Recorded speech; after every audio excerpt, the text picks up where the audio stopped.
እቺ መዝሙር መቼ ነው የምትጸለየው? ኧረ ጉድ ነው ይሄ መዝሙር ሲጸለይ ሰምታችሁ አታውቁ? መዝሙረ ዳዊት መዝሙር 1 ተግሳጽ ለኩሉ ነው። እስኪ ተግሳጽ ለኩሉ በሉ። ለሁሉ የቀረበ ተግሳጽ ማለት ነው። ሁሉም ሰው ሊገሰጽበት የሚገባ መዝሙር ይሄ ነው። ሁሉም ሰው የሚሰራው ሁሉ ይከናወንለታል። ኃጥአን ግን እንዲህ አይደሉም። ነገር ግን ነፋስ ከገጸ ምድር ጠርጎ እንደሚወስደው ትቢያ ናቸው። ስለዚህ ዝንጎዎች በፍርድ ኃጥአንም በጻድቃን ምክር አይቆሙም። እግዚአብሔር የጻድቃንን መንገድ ያውቃልና የኃጥአን መንገድ ግን ትጠፋለች አለ። ቅዱስ ዳዊት ምን አለ? ምስክሮች ድንቅ ናቸው፣ ነፍሴን ፈለገቻቸው አለ መዝሙር 118 ላይ። እውነቱን ነው። የእግዚአብሔር ምስክሮች ሰማዕታት፣ ጻድቃን፣ ደናግላን፣ መነኮሳት ድንቅ ናቸው። ነፍሳችን ትፈልጋቸዋለች። ቅድስናን ለመኖር የሚፈልገው ሰው በጣም ማወቅ ያለበት ነገር ቢኖር ቅድስና ወድቆ የመነሳት ጉዞ መሆንም ጭምሩ ነው። ብዙ ሰው ለቅድስና ሕይወት ተነስቶ መኖርን ነው እንጂ ወድቆ መነሳት እንዳለ አያምን። ቅድስና ወድቆ መነሳት ነው የምላችሁ ለዛ ነው። ልበ አምላክ ዳዊት ለዚህ ጥሩ የሆነ ማሳያ ዛሬ እኮ የኛን የክርስቲያናዊ ሕይወት ኖረን ከመታየት ይልቅ ሌሎች የሚኖሩትን የአኗኗር ዘይቤ የሌሎች እምነት ያላቸውን ስነ ምግባራትን አይተን ማመንማ እንደነሱ ነው ብለን አልተመጻደቅንም? መኖርማ እንደነሱ ነው ብለን አልተናገርንም? ተናግረናል። እውነቴን እንምላችሁ ብዙ ሰው እኔ ራሱ በግሌ ሰምቻለሁ በጆሮዬ ምን ክርስቲያን እህቶቻችን ደና እንኳን እኮ አይሆኑም እንደነንትና አለባበሳቸው ብላችሁ ተናግራችኋል? አልታውቁ? እናውቃለን። በደንብ ጠንቅቀን የምናውቀው ክርስቲያናዊ ሕይወቱን ቅድስና ሕይወቱን እኛ ስላልኖር ነው የሌለ መስሎት ሰው የሌላውን ቤት መመኘት ከጀመረ ሰንብቷል። የውዳሴ ማርያም አሁን የምንገባበት ጾም ላይ የሰኞን ሁሌም ስሙ። አንዲት ሴት ኃጢአቷን በደብተር እየጻፈች አስተውሳችሁ ታሪኩ ለቅዱስ ኤፍሬም ሶርያዊ ኃጢአቷን ጽፋ ጨርሳ ሄደችና ለቅዱስ ባስልዮስ ኃጢአቴን ይቅር በልልኝ ብላ ሰጠችው።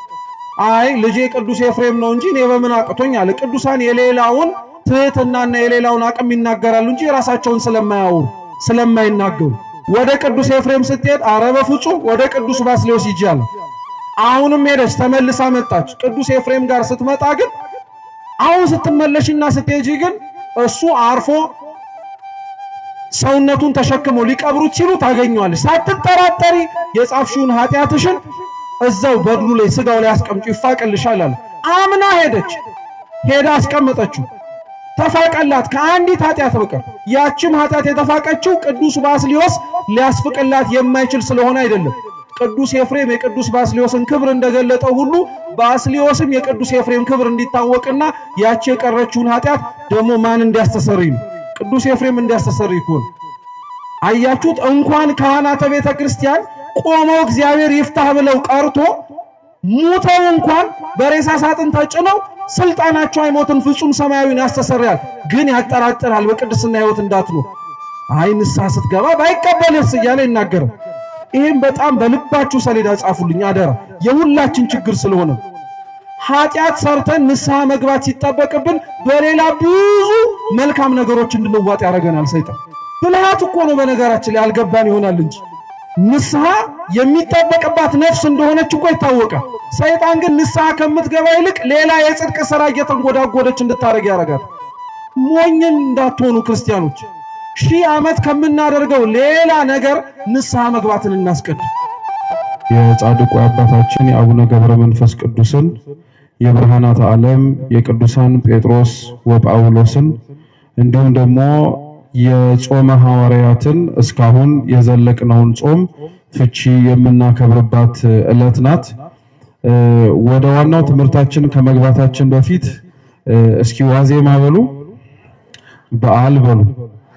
ዋዜማ ማለት ምን ማለት ነው ተብላችሁ ብትጠየቁ ከዚህ በኋላ ለበዓሉ ቀድሞ የሚገኝ ቀን ነው ብላችሁ ብቻ እንዳትመልሱ። ዋዜማ በቤተ ክርስቲያን የሚቆመው እንደ በዓልም ደግሞ ታስቦ ተቆጥሮ የሚውለው ለበዓሉ መቅደም ስለሆነ ነው። ዋዜማ የቅዱስ ዮሐንስ መጥምቅ ምሳሌ ነው።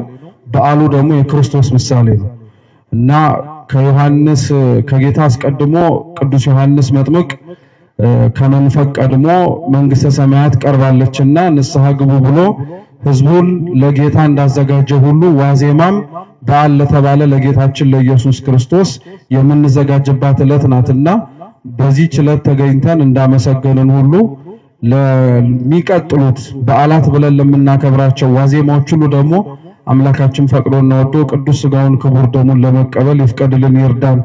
የባለፈው ሳምንት የምታስታውሱ ከሆነ የነገረ ቅዱሳን ትምህርት መግቢያ ወይም ክፍል 1 ትምህርት ተምረን ነበረ።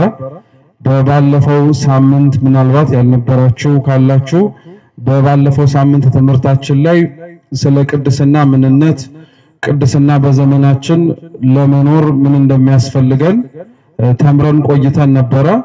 ዛሬም በሚኖረን እንደ እግዚአብሔር አምላክ ቅዱስ ፈቃድ ቆይታ በዚሁ በነገረ ቅዱሳን ክፍል 2 ትምህርታችን የምንቀጥል የሚሆነው። የባለፈው ሳምንት የነበራችሁ ካላችሁ የምታስታውሱ የተማማርንበት የመጽሐፍ ቅዱስ ጥቅስ ምን ነበር?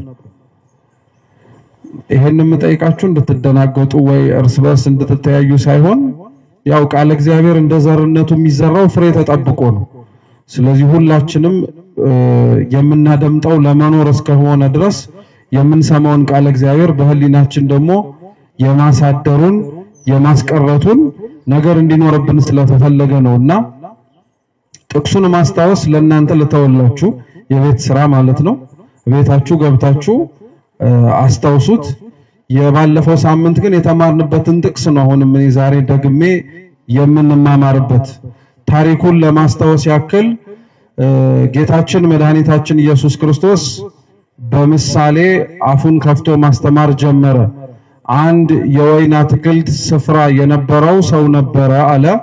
ያ የወይን አትክልት ስፍራ የነበረው ሰው የወይኑን አትክልት ስፍራ እንደዘጋጁለት ሰራተኞችን ለመቅጠር ማልዶ ተነሳ።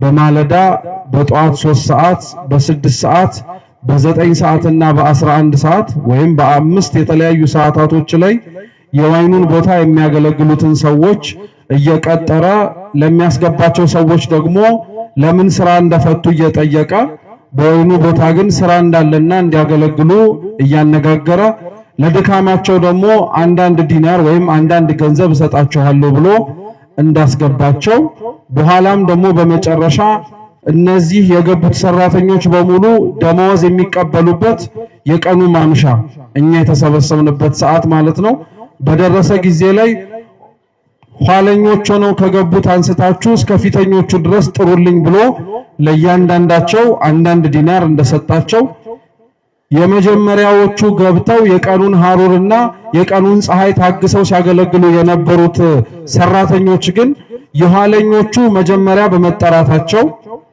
አንድም ደግሞ የኋለኞቹ እንደነሱ ቀድመው እንደገቡት ሰዎች አንዳንድ ዲናር ስለተሰጣቸው በጣም ተናደዱና ተቆጥተው እንዴት እነዚህን ከኛ እኩል ታደርጋቸዋለህ? የቀኑን ሐሩር ፀሐይ ሳይነካቸው በመጨረሻው ሰዓት የገቡ ብዙም ያልደከሙ ናቸውና ብለው በባለቤቱ ላይ አጉረመረሙ።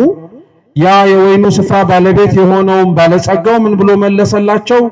በገንዘቤ የወደድኩትን አደርግ ዘንድ እኔ መብት የለኝምን? አይናችሁ ለሌላው ወይንም ደግሞ ላዘነውና ለተከዘው ምስኪን ለሆነው ሰው ባስብ አይናችሁ ምቀኛ ናትን? እንግዲያውስ ፊተኞች ኋለኞች፣ ኋለኞች ፊተኞች ይሆናሉ ብሎ የነገረውን ታሪክ ነበረ የተማርነው። ይሄን ታሪክ የምከልስላችሁ ዛሬም ይሄንኑ ትምህርት ስለምንማረው ወይም በዚሁ ትምህርት መነሻነት ስለምንማረው ለማስታወስ እንዲረዳል። የወይኑ ባለቤት ስፍራ ጌታ የተባለው ጌታችን ኢየሱስ ክርስቶስ ነው። የወይኑ ስፍራ የተባለችው ቤተክርስቲያን ናት። አንድም እቺ ዓለም ናት። ሰራተኛ ሊቀጥር ወጥቶ በተለያየ ሰዓት ቀጥሮ ያስገባቸው ሰራተኞች በየገቡበት ሰዓት የተለያየ ትርጉም አላቸው። ጠዋት በማለዳ በ12 ሰዓት ላይ ወጥቶ ያስገባቸው ወደ ወይኑ ስፍራ እንዲያገለግሉት ያደረጋቸው በልጅነታቸው ወይም ከእናታቸው ማህፀን ጀምሮ በቅድስና ለመኖር በንጽህና ለመኖር የታደሉ ናቸው። በ3 ሰዓት ተጠርተው የገቡት ደግሞ ተወልደው በእናቶቻቸው እቅፍ ሳሉ እግዚአብሔርን ያወቁ ያመሰገኑ ወደ ቅድስና ሕይወት የገቡ ናቸው አልን። በ6 ሰዓት የገቡት ደግሞ የሚባለው ባለቤቱ ጠርቶ የወይኑ ስፍራ ላይ ያሰማራቸው 6 ሰዓት የቀን ፀሐይ የሚበረታበት ለመንገድ የማይመች እንደሆነ ሁሉ የእድሜያቸው የእሳትነት ዘመን ላይ በወጣትነታቸው ዘመን ጠርቶ ያስገባቸው ቅዱሳንን ይወክላሉ አልን። በ9 ሰዓት ደግሞ ጠርቶ ያስገባቸው በጉልምስና ጊዜያቸው በወለዱበት በከበዱበት ሀብት ንብረት አፍርተው በዚህ መሬት ላይ በመኖር በጀመሩበት ጊዜ ላይ ጠርቶ ያስገባቸዋል አልን።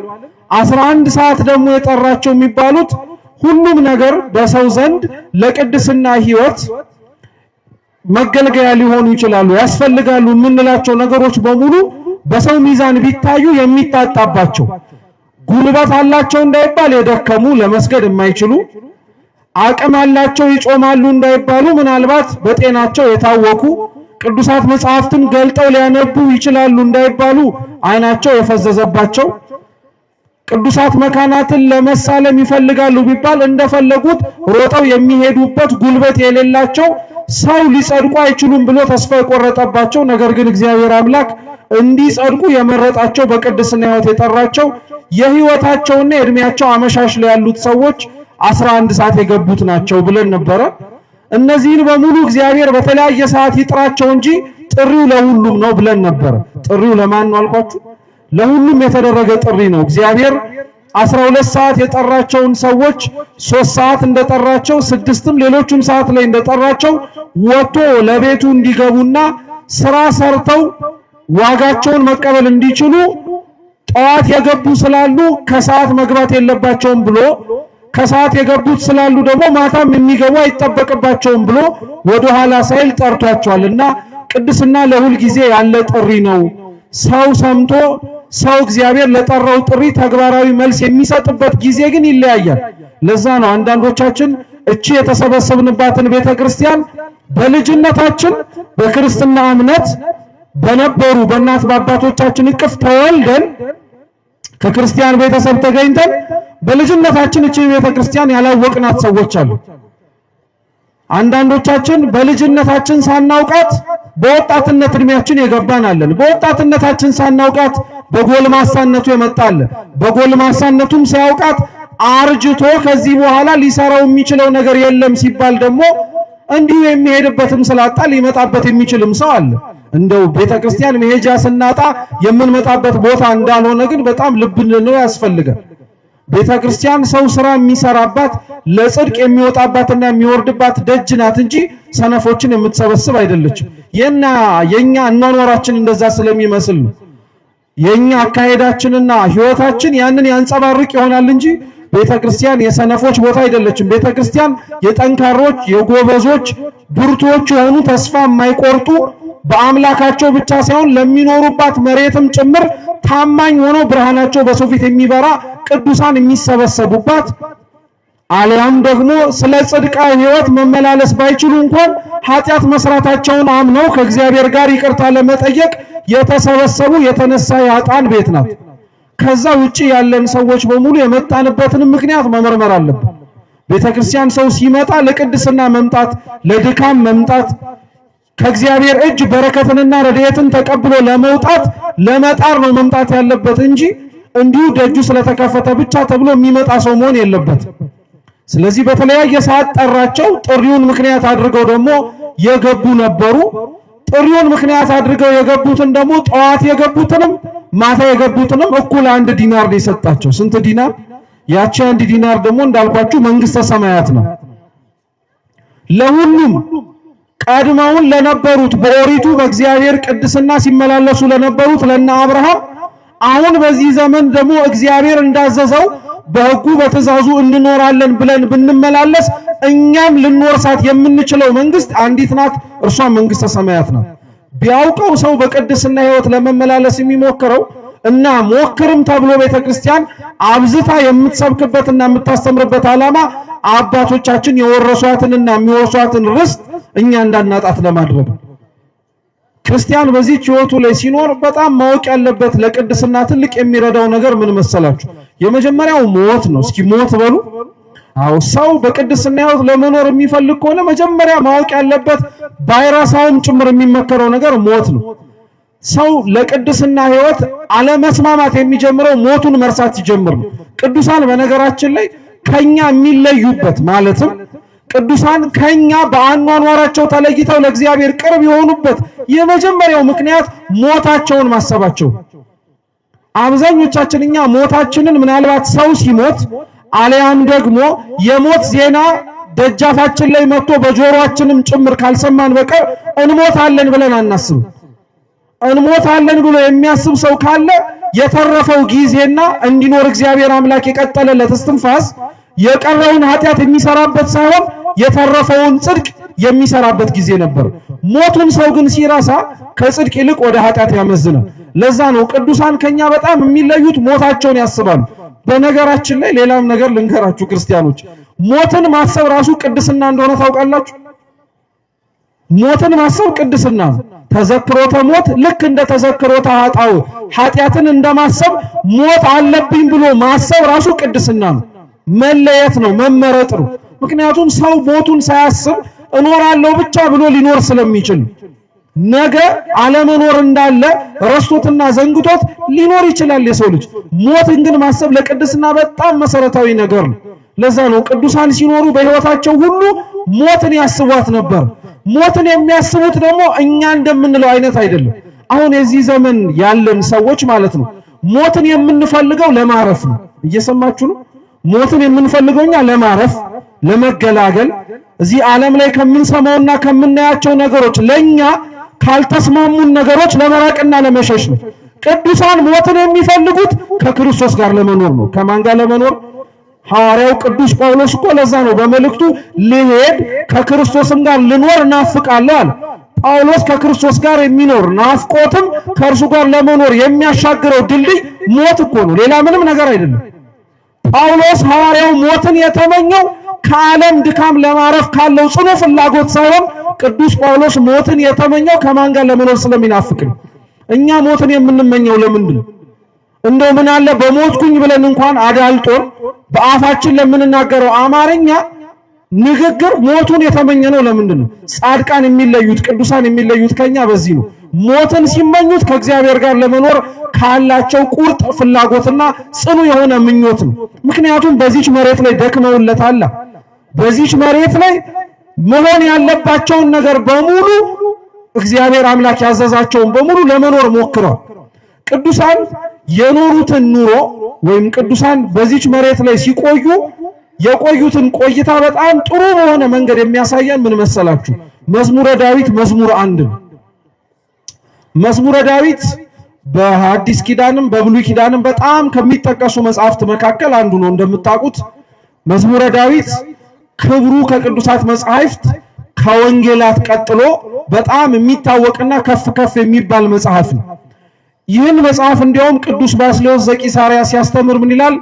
አንድ ሰው መጽሐፍ ቅዱስን አጥንቶ ለማወቅ የሚፈልግና ከሆነ ነገር ግን ጊዜ ከሌለው መጽሐፍ ቅዱስን ከዳር እስከ ዳር ለማንበብ የማይችል ከሆነ የዳዊትን መዝሙር ያንብብ ይላል። የዳዊት መዝሙር ሙሉ መጽሐፍ ቅዱስ ነው ይላል ቅዱስ ባስልዮስ።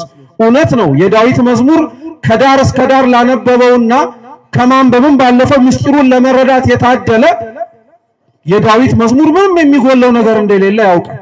እና ይሄ በልብ አምላክ ቅዱስ ዳዊት ተደርሶ ወይንም ደግሞ የተጸለየው ይህ ጸሎት ውስጥ አብዛኞቹ አንቀጾች የተለያየ ርዕሶች አሉት። 10 ርዕሶች ነው ያሉት።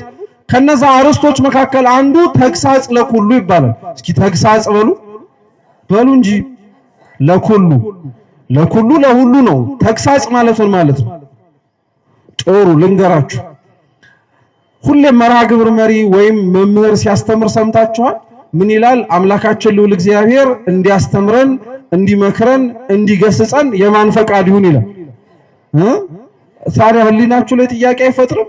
ማስተማር መምከርና መገሰጽ በነገራችን ላይ ይያያዛል፣ ግን ቃሉ ትርጉሙ ይለያያል። ማስተማር ማለት የማናውቀውን ማወቅ ማለት ነው። እግዚአብሔር የማናውቀውን እንድናውቅ ያደርገን ለማለት ነው። አሜን አትሉም እንዴ? አሜን። ይሄንን ነው አሜን ብላችሁ የምትቀበሉት። እግዚአብሔር ያስተምረን ብቻ ሳይሆን ደግሞ ይምከረን እንላለን። እስኪ ይምከረን በሉ። መምከር ደግሞ ማለት ምን መሰላችሁ? ጥፋት ሰው ሊያጠፋ ይችላል። በዳይነንና ልንበድል እንችላለን። ደካማንንና ልንሳሳት እንችላለን። ስለዚህ እግዚአብሔር ይምከረን ማለት በቁጣው በትር ሳያነሳ ነገር ግን በምህረቱ ይየን ማለት ነው። ሰው እግዚአብሔር ልብ ብላችሁ ስሙ፣ በፍቅሩ ካልመለሰው በቁጣው ሊመልሰው አይችልም። ሰው እግዚአብሔር በርህራሄውና በምህረቱ ካልተማረከ በመዓቱና በመቅሰፍቱ በፍጹም ሊማረክ አይችልም። በፍጹም እግዚአብሔር ክርስቲያኖች ፍቅሩ ካላሸነፈን እንዴት ቁጣው ሊያሸንፈን ይችላል ብላችሁ ታስባላችሁ? እንደውም ቁጣውን ምክንያት አድርገን የምንሸነፈው ሽንፈት የፍርሃት ነው። ፍቅሩን ምክንያት አድርጎ የሚሸነፍ ሰው ግን ያለው ሽንፈት የፍቅር ነው። ተመልከቱ የሐዋርያት ሥራ ምዕራፍ 9 ላይ ነገ የምናከብረው ምርጥ ዕቃ የተባለው የቅዱስ ጳውሎስ ዓመታዊ ክብረ በዓሉ የመነሻ ታሪክ ያለው እሱ ነው። ቅዱስ ጳውሎስ እንደምታውቁት በቀደመ ሕይወቱ አይሁዳዊ እንደመሆኑ ክርስቶስን የሚከተሉትን ሰዎች ሲያባር፣ ሲነቅፍ፣ ሲገፋ የነበረ ሰው ነው። ይህን ያደርግ የነበረው ግን ለአይሁድ ከነበረው ቀናኢነት ነው። ለዛ ነው ክርስቶስም በወንጌል እኮ ይናገራል። አንዳንዶች እኔን ያገለገሉኝ እየመሰላቸው እናንተን የሚገፋችሁ ሰዎች ይኖራሉ አለ። እውነት ነው። ጳውሎስ ለጊዜው ኦሪትን ቀናኢ ሆኖ ክርስቲያኖችን ሲገፋ ለእግዚአብሔር ደግ እያደረገ መስሎት ነበር። ይሄን ቀናኢነቱንና የልብ ንጽህናውን ያወቀው እግዚአብሔር ወደ ደማስቆ ያሉ ክርስቲያኖችን ለማሳደድ እንደው ጳውሎስ እኮ በጣም የሚገርም ሐዋርያ ነው በእውነት። ሰው ታዞ ቢያሳድድ አንድ ነገር ነው። ቅዱስ ጳውሎስ እኮ ሄዶ የማሳደጃ ደብዳቤ ጻፉልኝ ብሎ ነው የተቀበለው። እየሰማችሁ ነው? ሄዶ ለማሳደድ ደብዳቤ ነው የተቀበለው። ሄዶ እንደው ቢችል በጉልበት ካልሆነም ደግሞ በሚችለው አቅም ሁሉ ክርስቲያኖችን ወደ አይሁድ እምነት ለመመለስ አልያ ለማጥፋት ነው የተነሳበት ዓላማ። የወጣበት አካሄድ በጣም ጥሩ ያልሆነ ነው። ልብ ብላችሁ ስሙ። የዚህን ጊዜ ላይ ቅዱስ ጳውሎስ ወደ ደማስቆ የሚወስደውን ደብዳቤ ይዞ ክርስቲያኖችን ለማሳደድ ሲሄድ ደማስቆ መግቢያ በሮች አሏት፣ ልክ እንደ ማንኛውም ትልቅ ቅጥር እንዳለው ከተማ። የድሮ ዘመን ከተማዎች እንደዚህ ከተማዎች አይደሉም። የድሮ ዘመን ከተማዎች ትልቅ አጥር ይገነባላቸዋል ዙሪያውን፣ ራስን ከጠላት ለመከላከል መውጫ መግቢያ መንገዶች ወይም በሮችም አሉ። እና ጳውሎስ ያንን ደብዳቤ ተቀብሎ ደማስቆ ያሉ ክርስቲያኖችን አሳዶ በጉልበትም ለማሳመን እየሮጠ ሲመጣ ደማስቆ ሳይገባ በሩ ላይ ነው እግዚአብሔር ያገኘው። ጌታችን ኢየሱስ ክርስቶስ ጳውሎስን ያገኘው በብርሃን ነው። እስኪ በብርሃን በሉ። አይገርማችሁም? እውነት ወንጌል እኮ እንዴት ቁጭ ብሎ ለመረመረው እንዴት እንደሚደንቅ ክርስቲያኖች። ጳውሎስ ይዞ የሄደው ሰይፍ ነው። ክርስቶስ የሚያሳድደው አምላክ ይዞት የጠበቀው ብርሃን ነው። ለሰይፍ እኮ ሰይፍ ማንሳት ከብዶት መሰላችሁ? ይዞት ለመጣው የሞት ደብዳቤ እሱን ራሱ ማጥፋት ከብዶት መሰላችሁ? እግዚአብሔር ግን እያደረገው ያለውን ነገር የቅዱስ ጳውሎስን ድርጊት ሊመልሰው ስለፈለገ እሱ ላነሳው ሰይፍ እግዚአብሔር በብርሃን ታየው። ጽኑ የሆነውን በኦሪት ፍቅር የተቃጠለውን ልቡን የሰበረለትና ምርጥ ዕቃ አድርጎ እንዲወጣ ያደረገው እግዚአብሔር አምላክ ሰይፍ አንስቶ አይደለም፣ በፍቅሩ ማርኮት ነው። ታዲያ ሰው በፍቅሩ ካልተሸነፈ በምን እንዲሸነፍ ትጠብቃላችሁ? ሲጀመር ክርስቶስ ዓለሙን ሁሉ እንዲወደውና እንዲከተለው ያደረገው የትኛውን ሰይፍና ስለት ይዞ ሄዶ ነው? የትኛው የጦር መኮንኖችን አስከትሎስ ወርዶ ነው? ማንንም አላስከተለም። በፍቅር ሄደ። በፍቅር የሄደ አምላክ ስለሆነ መኳንንትና ሹማምንት ሰይፍ ያላቸው ወታደሮች እንኳን ሰይፋቸውን ያስጣላቸው በፍቅሩ ነው። መምከር ማለት ይሄ ነው። ያስተምረን ስንል ያላወቅነውን ያሳውቀናል። ይምከረን ስንል በመዓቱ ሳይሆን በፍቅሩ ይመልሰናል። ተግሳጽ ሶስተኛው ነው። እስኪ ተግሳጽ በሉ። አዎ ተመክሮ የማይሰማ ሰው የቁጣው በትር ደግሞ ይመጣለታል። ይገሰጽ ማለት ነው። የዛን ጊዜ ላይ ይቆንጠጥ ማለት ነው። እግዚአብሔር አምላክ አባት እንደመሆኑ የሚያደርገው ቁጣ ወይንም ደግሞ የሚያሳየው ቁንጥጫ እኛን የመጥላቱ ማሳያ አይደለም። እግዚአብሔር ለምናጠፋው ጥፋት የሚያሳየን ተግሳጽ እኛንም የተመተው ምልክት አይደለም። የኛ የጥፋታችን ተደጋጋሚነት ልባችን በፍቅሩ እየተሸነፈ ስላልሆነ የምንሄድበት መንገድ እያጠፋን ስለሆነ ቆመን ማስተዋል የምንችልበትን ልቡና እንዲሰጠን ለማድረግ ነው። መዝሙረ ዳዊት መዝሙር 1 ተግሳጽ ለኩሉ ነው። እስኪ ተግሳጽ ለኩሉ በሉ። ለሁሉ የቀረበ ተግሳጽ ማለት ነው። ሁሉም ሰው ሊገሰጽበት የሚገባ መዝሙር ይሄ ነው። ሁሉም ሰው። ስለዚህ ልበ አምላክ ቅዱስ ዳዊት ሲጀምር መዝሙሩን ፍካሬ ዘጻድቃን ወዘኃጥአን አለ። ስለ ጻድቃንና ስለ ኃጢአተኞች የሚያወራ መዝሙር ምስጋና እንደማለት ነው።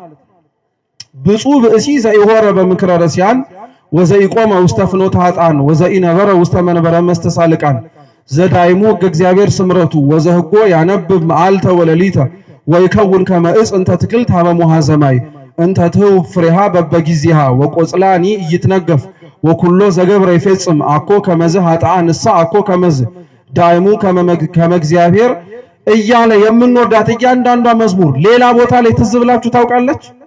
እቺ መዝሙር መቼ ነው የምትጸለየው? ኧረ ጉድ ነው። ይሄ መዝሙር ሲጸለይ ሰምታችሁ አታውቁ? የስቅለት ቀን ቃለ ሕይወት ያሰማልን። የስቅለት ቀን ተግሳጽ እኮ ስላላት እኮ ነው። ምስጋና ብቻ አይደለም። ክርስቶስ ይህንን ሁሉ ዋጋ ተከፍሎለት በመስቀሉ በሞቱ ተቤዥቶ ነፃ እንዳወጣን እየሰማ ነገር ግን ጾሙ ተፈቶ ለዳንኪራው ለመሮጥ ለሚሄድ ሰው በሙሉ ተግሳጽ እኮ ነው። ተግሳጽ ማስተማሪያ ነው። በአማርኛው መዝሙሩን ላንብብላችሁ፣ ምክንያቱም ለምንማረው ለነገረ ቅዱሳን ትምህርት ማሳያም እንዲሁም ደግሞ መነሻም አድርገን ስለምናነሳው። መዝሙረ ዳዊት መዝሙር 1 ምስጉን ነው በዝንጎች ምክር ያልሄደ በኃጢአተኞችም መንገድ ያልቆመ በዋዘኞችም ወንበር ያልተቀመጠ የእግዚአብሔር ሕግ ብቻ ፈቃዱ የሆነ ሕጉንም በቀንና በሌሊት የሚያስብ እርሱም በውሃ ፈሳሾች ዳር እንደተተከለች ፍሬዋን በየጊዜዋ እንደምትሰጥ ቅጠሏም እንደማይረግፍ ዛፍ ይሆናል። የሚሰራውን ሁሉ ይከናወንለታል። ኃጥአን ግን እንዲህ አይደሉም። ነገር ግን ነፋስ ከገጸ ምድር ጠርጎ እንደሚወስደው ትቢያ ናቸው። ስለዚህ ዝንጎዎች በፍርድ ኃጥአንም በጻድቃን ምክር አይቆሙም። እግዚአብሔር የጻድቃንን መንገድ ያውቃልና የኃጥአን መንገድ ግን ትጠፋለች አለ። ወደ መዝሙሩ ፍሬ ሐሳቦች ገብተን የኛንም ትምህርት በደንብ ለማጠንከር እንዲመቸን ከመግባታችን በፊት ይሄን መዝሙር የጻፈው ልበ አምላክ ቅዱስ ዳዊት ነው። ቅዱስ ዳዊት መጽሐፍ ቅዱስ ላይ ጽድቃቸውም ኃጢአታቸውም ተጽፎ ከምታገኟቸው ጻድቃን መካከል አንዱ ነው። በረከቱ ለሁላችን ትድረስን። መጽሐፍ ቅዱስ ላይ ጻድቃን እንደ ጽድቃቸው ሁሉ ወድቀው የተገኙበትን በደል ካለ ተጽፎ የምናገኘው ከበደላቸው እንድንማር አይደለም። በዛ በወደቁበት በደል እግዚአብሔር አምላክ እንዴት እንዳዘነባቸው በማወቅ እኛም እነሱ የሰሩትንና የትላንትና ኃጢአታቸውን ደግመን ወድቀን መገኘት እንዳንችል ለተግሳጽ። ስለዚህ ዳዊት ወድቆ መነሳት እንዴት እንደሆነ ያውቀዋል። ቅድስና አንዱ እያልኳችሁ ያለሁት የመጀመሪያው መስፈርት ሞትን ማስታወስ ነው ያልኳችሁ። ሁለተኛው ቅድስናን ለመኖር የሚፈልገው ሰው በጣም ማወቅ ያለበት ነገር ቢኖር ቅድስና ወድቆ የመነሳት ጉዞ መሆንም ጭምሩ ነው። ብዙ ሰው ለቅድስና ሕይወት ተነስቶ መኖርን ነው እንጂ ወድቆ መነሳት እንዳለ አያምን። ለዛ ነው ትላንትና ከምናደርገው ትጋት ትላንትና ከነበረን በሕይወቱ ለመመላለስ ከምናሳየው ቁርጠኝነት በአንድም ይሁን በሌላ መንገድ የሚያሰናክለንና የሚጥለን ነገር ሲኖር ወዲያውኑ ወድቀንና ተፍገምግመን እንገኛለን። ክርስቲያን ሕይወት ግን ወድቆ መቅረት ብቻ አይደለም መነሳትም ጭምር አለበት። ብዙ ቅዱሳን እንምላችሁ ክርስቲያኖች በጣም ወድቀው የተነሱ አሉ። በቅድስና ማማ እርከን ላይ ወደ ላይ የተንጠለጠሉ በመጨረሻም ደግሞ ወድቀውና ተዋርደው ደግሞ ራሳቸውን ራሱ ያጡ ሰዎች አሉ። ምሳሌ ዜና አበው ላይ አንዲት ሴት ነበረች ይባላልና ትላንትና በነበራት ሕይወት ላይ በጣም በንጽህና በቅድስና ያጌጠች ነበረች። ንጽህናዋን ድንግልናዋን ጠብቃ በገዳም ካሉ አባቶች በገዳም ካሉ እናቶች ጸሎትና በረከት እየተቀበለች ራሷን በፍጹም እግዚአብሔር ባዘዘው ሕግ ትሄድ ነበር። ነገር ግን ከዕለታት አንድ ቀን እግዚአብሔር አምላክ ባላዘዛት ሕግ ሕሊናዋን ክፍት አደረገችና በአዝቀ ዝሙት ተነደፈች፣ ወይንም ደግሞ በዝሙት ጾር ተነደፈች። ምን ስታረግ እንደ ሌሎቹ ሰዎች ዘንቢል ይዛ ገበያ ሲመላለሱ ስትመለከት እሷም ዘንቢል ይዘው የሚመላለሱትን አጊጠው ተኩለው በሰውነታቸው ላይ የተለያዩ ነገሮችን ተውበው ሌሎች ሴቶችን ተመለከተች። ራሷን ስትመለከተው በእንዲህ አይነት ሕይወት የኖረች ሴት ስላልሆነች የጎደለች መስሎ ተሰማት። እየሰማችሁ ነው? የጎደለች መስሎ ተሰማት እና እነሱ የሚኖሩትን አኗኗር ለመኖር አይኗን ከፍቶላት ወይንም ደግሞ የማታውቀውን ኃጢአት እንድታይ ያደረጋትን ሰይጣን በዛው ይዘው ተከትለው ሄደች። ወዲያውኑ ትላንትና ስንት ራእይና ስንት የቅድስና ሕይወት እያየች ትኖር የነበረቻች ነፍስ ዘማዊ ሆና ሴተኛ ዳሪ ሆነች። ማንም ሰው ዞር ብሎ ሳያት ለዘመናት ቆየች። ከ20 ዓመት በላይ ይላል ዜና አበው ላይ ከ20 ዓመት በላይ በዚህ ሕይወት ኖረች።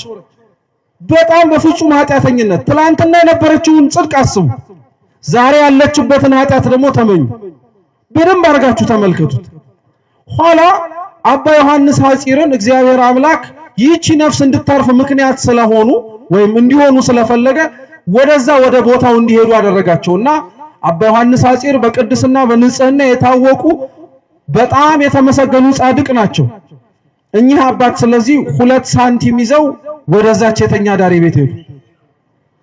እንግዲህ አስቡት፣ ከተማው በሙሉ እኮ ያውቃል ሴተኛ ዳሪ ቤት እንደሆነ፣ እሳቸውም ደግሞ አባ ዮሐንስ አጺር እንደሆነ ይታወቃል።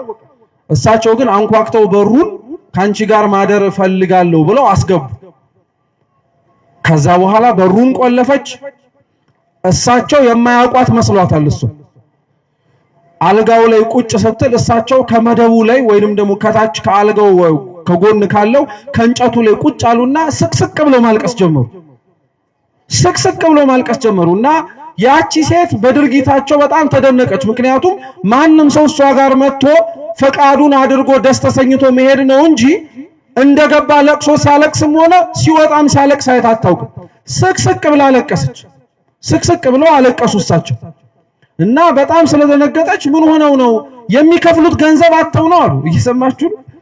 የሚከፍሉት ገንዘብ አጥተው ነው ወይ? ከሆነ ችግር የለም አሉ። አይ ኃጢአተኛ አያችሁት ሲያበረታታ ምንም ችግር የለም እኔ ችግር የለም አሉ። ኃጢአት አንዴ ከወሰደ በኋላ ያንን ነገር ሰውየው ደጋግሞ የሚያደርገው ደስ የሚያሰኘው ነገር እየሆነ ስለመጣ ነው እንጂ ተሳስቶ ስለወደቀበት ብቻና ተስፋ ስለቆረጠ አይደለም። እና ገንዘብ ከሌሎት ምንም ችግር የለም፣ በፍጹም ገንዘብ አለኝ ብለው ሳንቲሙን አሳዩት። ከዛ በኋላ ግን ምን አሏት? ነፍስሽ እንዴት እንደተጨነቀች እያየው ስለሆነ ነው ያለቀስኩት አሉ። እና ስለ ነፍሷ እዛ ቤት ውስጥ ገብቶ የተናገራት ሰው የለም። ነፍስሽ እንዴት እንደተጨነቀች እግዚአብሔርን ፈልጋ ተጠምታ ነገር ግን እየባዘነች እንደሆነ አየው። ስለዚህ እንዴት አላለቅሳም? ይዤልሽ የመጣሁት ሳንቲም አንቺ ከፍለሽ እኔ ላንቺ ከፍየሽ አብረሽኝ የምትሆኝበት አይደለም። እኔ ላንቺ ሰጥቼሽ እዳሽን ከፍለሽ ነው አብረሽ የምንሄድበት ነው አለ። ወዴት ነው የምንሄደው አለ። ወደ መጣሽበት ወደ ገዳሙ ነው የምትገቢው አለ። ማን ይቀበለኛል አለች። ማንም ላይ ይቀበልሽ ይችላል፣ ነገር ግን እኔ ጠዋት መጥቼ ካለሽበት ቦታ ላይ ወስጄ እኔ ወደ ሌላ ቦታ አስገባሻለሁ አለ። እሺ ብላ እንግዲህ ስሙ 20 ዓመት የቆየችበትን ኃጢአት ትላንትና የነበረችበትንም ጽድቅ እያስታወሰች ስንት ዘመን አሳልፋለች። ወዲያውኑ እሳቸው ሲወጡ ሀብት ንብረቷን ሸጠች፣ ያንን ሳንቲም ከፈለች። እንዲህ አድርጋ ልትወጣ ስትል ሞተች። እና አባ ዮሐንስ አጺር እየተመለሱ ወደ እርሷ በቀጣዩ ቀን ለመምጣት ሲሄዱ ወደ እሷ ለመምጣት እያሉ ቀና ብለው ወደ ሰማይ ሲመለከቱ በይባቤ መላእክት ያቺ ነፍስ እያረገች ነበር። እና በጣም ተደነቁ። እግዚአብሔር እውነትም መዓቱ የራቀ ምሕረቱ የቀረበ እንደሆነ ተመለከቱ። ትላንትና የወደቀችውን ውድቀት አይታ ተስፋ ሳትቆርጥ ዛሬ ግን ለመነሳት ያላትን ቁርጠኝነት አይቶ እግዚአብሔር ገና ገዳሙ ለመሄድ ሳታስብ ኃጢአቷን ለማቆም ግን ስትቆርጥ ምሯት ነበር። ቅድስና ወድቆ መነሳት ነው የምላችሁ። ለዛ ልበ አምላክ ዳዊት ለዚህ ጥሩ የሆነ ማሳያ። ስለዚህ መዝሙሩን ልበ አምላክ ቅዱስ ዳዊት ለሁሉም ተግሳጽ እንዲሆን አድርጎ ነው የተናገረው። ማንም ሰው በቅድስና ሕይወት ለመኖር ቢከብደው ለምን እንደከበደው እንዲያውቅ አድርጎ ነው የዘመረው። ምን ይላል መሰላችሁ? በዝንጎች ምክር ያልሄደ ምስጉን ነው አለ። ዝንጎች ብለው አባቶቻችን በትርጓሜ የሚተረጉሙት እንጨት ጠርበው ድንጋይ ለዝበው የሚያመልኩ ሰዎች ጋር አብሮ ያልሆነ ሰው የተመሰገነ ነው አለ። ጣዖት ያላመለከ ለማለት ነው። በእርግጠኝነት ጣዖት ከሚያመልኩ አልያም ደግሞ በእኛ እምነት ውጪ ከሆኑ ሌሎች ሰዎች ጋር ውለን ለማደራችን ብቻና አብረን ለማገናኘታችን የተጠቀሰ ጥቅስ አይደለም። ጣዖት ተብሎ በቅዱሳት መጻሕፍት አገባብ ሁሌም የሚጠቀስ ነገር ብታነቡ ክርስቲያኖች ጣዖት ተብሎ የሚጠራው የቆመ የሆነ እንጨትና ድንጋይ ብቻ አይደለም። አንዳንድ ሰው ራሱ ጣዖት የሆነበት ሰው አለ፣ ራሱን በራሱ የሚያመልከው ማለት ነው። ለምሳሌ ትንቢተ ዳንኤል ምዕራፍ 3 ቁጥር 1 ላይ ናቡከደነጾር በባቢሎን ይመለኩ የነበሩ በጣም ብዙ አማልክት ነበሩ እኮ እሱ ራሱ የሚገዛላቸው፣ እርሱ ራሱ እየሰገደ የሚያጥንላቸው። ከነዛ ሁሉ አማልክት ሳያንስ እሱ ራሱ የራሱን ምስል አሰርቶ ጣዖት ተደርጎ እንዲመለክ ያደርግ ነበር። ራሱ ጣዖት ያልሆነበት ሰው በጣም የተመሰገነ ነው። ሰው አሁን በቅድስና ሕይወትኛ ለመኖር የከበደ ለምን ይመስላችኋል? ጣዖት ሆኖብናል። ራሳችን አሳልፈን ራሳችንን የእግዚአብሔር ገንዘቡ ሆነን ሳለን ንብረቶቹ ሆነን ሳለን ለፈጠረን አምላክ ራሳችንን አሳልፈን መስጠት ራሱ እንፈራለን። በቅድስና ሕይወት መኖር ከእግዚአብሔር ጋር ሆኖ መገኘት የራስን ክብር ማጣትና ማሳነስ መስሎት እኮ ሰው ራሱን እያመለከ መኖር በልጦበት ያለንበት ጊዜ ላይ ነው። እሱን ነው በክፉዎች በዝንጎች ምክር ያልሄደ ምስጉን ነው አለ። ቀጠለ። ትርጓሜያችን ጥሩ የሆኑ ምሳሌዎች ስለሚያነሳ ነው አለፍ አለፍ እያልኩኝ የምነግራችሁ። ምሳሌ ደግሞ ሌላ አድርጎ የሚያነሳው ኦሪት ዘጸአት ምዕራፍ 32 ላይ ያለ ታሪክ ነው። ታሪኩ ሙሴ ወደ ላይ ወደ ሲና ተራራ ወጥቶ ከላይ እግዚአብሔር አምላክ ሕጉን ለመቀበል 40 ቀንና 40 ሌሊት ይቆያል። ሕዝቡ ደግሞ 40 ቀንና 40 ሌሊት ሙሴን ልከውት ሕግ ተቀበልልን እግዚአብሔርን ማየት እንፈልጋለን ብለው እነሱ ስለቆየባቸው እነሱ ስለዘገየባቸው ደግሞ በጣም ከልክ በላይ ትዕግስታቸው አልቆ ከታች ደግሞ ጥጃ አሰርተው ያመልኩ ነበር። እና ቅዱስ ኤፍሬም ሶርያዊ ምን ይላል? ጥጃ አሰርተው ሲያመልኩ ብትመለከቷቸው እንዳትገረሙ፣ አዲስ የመጣላቸው ሐሳብ ሳይሆን ድሮኑ በልባቸው የጸነሱትን ኃጢአት ነበረ ቦታ ሲያገኙ የተፉታል። አሁንም እኮ በልባችን እኛ ቦታው አልስማማ ብሎን ነው እንጂ እዚህ ልንሰራው የሚያቃጣን ኃጢአት የለም። ቦታው አልስማማ ብሎን ቦታው የቅድስና ቦታ መሆኑን ተደጋጋሚ ስለሚነገር እግዚአብሔር እንዳለበት ስለሚነገርና ስለሚሰበክ ተሳቀን ነው እንጂ እኮ ውጭ የምንሰራውን ኃጢአት እዚህ ላለመድገማችን ምን መተማመኛለን? ለነገሩ እኮ እዛ ውጭ የምንሰራውን በደል እዚህ አንሰራውም እንዴ? ውጭ ሰው እንደሚገደለው እኮ እዚህ ደም አናፍስስ እንጂ እኮ ሰው ሊደርስበት ከሚችለው የቅድስና ደረጃ እንዳይደርስ ስንቶቻችን እኮ ሰው ገለናል። ምሳሌ ልስጣችሁ። መቼም እዚህ ሰፈር ሌሎቹም አካባቢዎች ላይ በአንድም በሌላ ምክንያት ምግባረ ብልሹ የሆኑ ሰዎች ሊኖሩ ይችላሉ። በተለያየ ሱስ ውስጥ ያሉ እየሰማችሁ ነው። በተለያየ ሱስ ውስጥ ያሉ ያ ሱስ የያዘው ሰው መቼም እንደኛ ያልኩት ስለገባ ነው። መጥቶ ቤተክርስቲያን ሲያይ በአባቶች ስብከት ባለው ትህትና ተማረከና እውነትም ቤተክርስቲያን አለመኖሩ ቆጭቶት ይገባል። እንግዲህ ሰው እንዴት እንደገደልን ልነግራችሁ። ይገባል፣ ወደ ውስጥ ይመጣል። ከዛ በኋላ መቼም ከዚህ ካለበት ችግር ለመላቀቅ ጸበል ስለሆነ መንፈሳዊ መፍትሄው ጸበል ይገባል፣ ይጸበላል፣ ይጠጣል። እናንተ ጸሎትኛ ጸሎት ስናረግ መጽሐፍ ከፍተን አባቶች ሲያረጉ ሲያይ እኔም ማረግ አለብኝ ብሎ ገልጦ ነበር። ከዛ በኋላ ትንሽ ነባር የሆነውና ሰንበትበት ያልነው ሰዎች ልናናገረው ስንሞክር አያናግረን፣ ልናወራው ስንሞክር አያወራን። ከዛ በኋላ ምን እንለዋለን? ጠጋንልና አዲስ ክርስቲያን ከምን ይበልጣል እንለዋለን? ከጳጳስ ይበልጣል ብለን ደና ያዘውን ጸበል ደና ገልጦ ሊያነበው የጀመረውን ጸሎት ደና ለመኖር ለመለማመድ የመጣውን የቅድስና ሕይወት የትም አደርስም ትኩስ ስለሆንክ ነው እንጂ ስሰነብት እንደኔ ነው የምትሆነው ብለን አጉል ስብከትን ሰብከዋል። እንዲህ ብለን የገደልነው ሰው የለም አለ። በደንብ አድርገን ራሳችንን ጣዖት አድርገን የምናመልክ እንዳለን ሁሉ እንዲያርገን የገደልነው ሰው አለ። ስለዚህ ህዝቡ ሙሴ እስኪወርድ ድረስ መጠበቅ አቅቶት ከታች ጣዖት ያመልክ ነበር እና ጣዖት ያመለከበትን ምክንያት ሲናገር ግን የሚገርማችሁ ምን ይላል? ያወጣን ሙሴ ወዴት እንደሄደ ወዴትስ እንደገባ ስላጣ ነው ከዚህ በኋላ የራሳችንን ውሳኔ እንወስን ብለው። አሁን እኮ የቅድስና ሕይወትን ለመኖር አራያ የማደርገው ሰው ስለጠፋ ነው ብሎ ክፉ የሚያደርግ ሰው የለም። ሰው አይቶ ካህናቱን አይቶ አገልጋዩን አይቶ ክርስቲያኑን አይቶ ምን ደግ ሰው አለ? ደግ እንድንሆን እንኳን እኮ ምሳሌ ሊሆነን የሚችል ሰው ታጥቷል ብለን ኃጢአት ለመስራትና ከቅድስና ጎዳና ለመራቅ ምክንያት የፈለግን ሰዎች አሉ። ለዛ ነው ልበ አምላክ ዳዊት ምን አለ? ምስጉን ነው በዝንጎች ምክር ያልሄዳል። መዘናጋት የለበትም ሰው በቅድስና ሕይወት ሲኖር። ምሳሌ አርያ ሊያደርገው የሚችለው ሰው ቢጠፋ እንኳን አንድ አርያ አድርጎት ሕጉን አምኖት ሊኖርለት የሚገባ የሚኖርለት እግዚአብሔር እንዳለ መርሳት የለበትም። ቅዱስ ዳዊት ቀጠለ፣ በኃጢአተኞችም መንገድ ያልቆማል። ትርጓሜያችን ምን ይላል? እንዴ እንስሳት በሄዱበት አራዊት መሄድ እኮ የለመደ ነው። ኃጢአተኞችም በሄዱበት ጻድቃንም በሄዱበት እኮ መንገድ ኃጢአተኞች ሊሄዱ ይችላሉ አለ። ደግሞ ያቀነውና ምን ይላል? ይሄ የመንገድ ጉዳይ አይደለም ይላል። እየሰማችሁ ነው? እናንተ በመጣችሁበት እኮ ያላመነውም ሰው መንገዱ አስፋልቱ ላይ ሊሄድ ይችላል። እሱን ለማለት አይደለም ይልና ምን ይላል?